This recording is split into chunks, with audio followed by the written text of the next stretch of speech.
It's day 26 of the war in Ukraine, and the country's defiance is on full display. Ukrainian officials rejected yet another Russian demand to surrender in the city of Mariupol. As the brutal invasion grinds into its fourth week, a physical war wages in the cities and countryside, while an information war is taking place over the internet and the airwaves. Although Ukraine has certainly won the war on social media and in the press in the West, our next guest says this gives the average Western viewer the impression of a lopsided victory in favor of Ukraine. So what's actually happening on the battlefield? Let's talk to our friend Bill Roggio at the Foundation for Defense of Democracies. Bill, good to see you.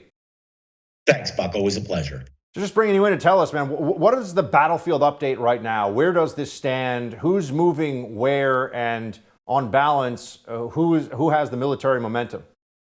Yeah, we keep hearing that the Russian offensive has stalled. That's a word that we've actually heard since day one or day two of this. The Russians still have the initiative. They're just moving slowly at this point.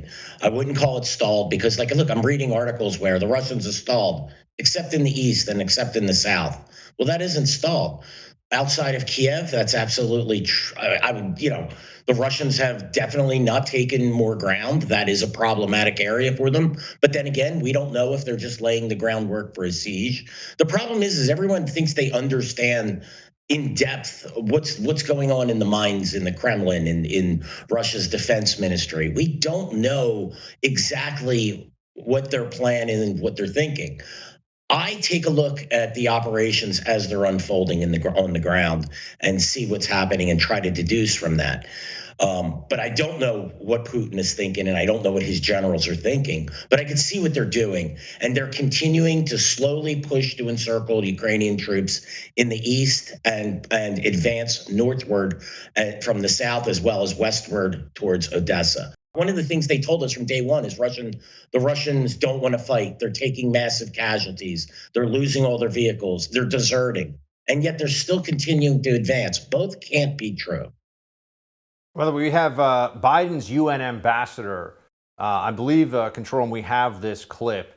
Biden's UN ambassador, Linda Thomas Greenfield, can't say if Biden will recognize Crimea and other parts of Ukraine. Can you play that clip for me, guys?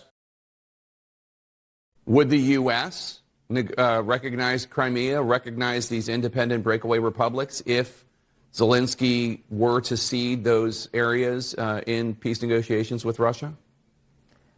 I can't say that at the moment. We certainly have not recognized the independent Donbas regions that the Russians just declared as independent.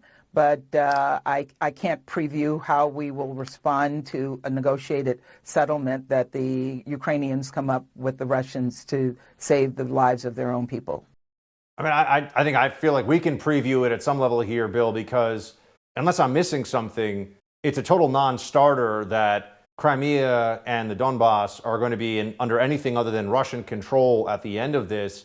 So really then it seems like it turns into what formal concessions is the Ukrainian government and Western allies, including us, willing to make here to get the carnage, the fighting to stop? I mean, is that how you see this playing out? Where is it going?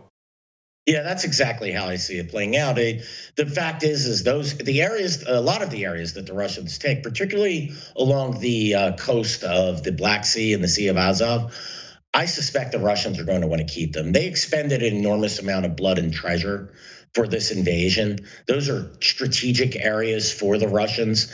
And not only does the Russia want to expand its territory and create a buffer, but it's going to want to neuter the Ukrainian government as much as possible. And to do that, taking particularly the Black Sea ports, that will seriously impede the Ukrainians' ability to export things like its agriculture and other items other exports that go through the ports into the Black Sea and out to the world.